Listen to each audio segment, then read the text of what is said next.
Pemirsa, mundurnya 65 orang penyuluh bahasa Bali diharapkan segera dicarikan pengganti.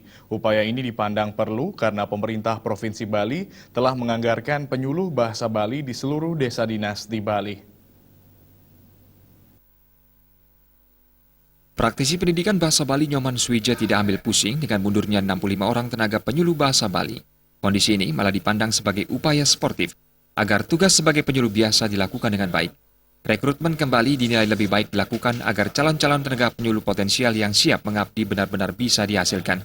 Sangat banyak yang masih sanggup untuk menggantikan posisi itu begitu. Oleh karena itu sekali lagi mundurnya itu yang rasa malah bagus gitu. Karena masih ada kesempatan yang serius yang lainnya akan bersaing. Ketua Tim Seleksi Penyuluh Bahasa Bali Provinsi Bali, Gede Nale Antara mengatakan, penggantian tenaga penyuluh bisa dilakukan dengan menggantikannya dengan calon peserta lain yang sebelumnya tidak lolos dengan melihat hasil perankingannya. Kendati demikian, Nale Antara lebih cenderung mendorong pemerintah untuk melakukan upaya seleksi ulang agar kembali dihasilkan calon penyuluh bahasa Bali yang berkualitas, mengingat anggaran untuk 716 desa sudah dianggarkan pemerintah Provinsi Bali. Oleh pemerintah daerah.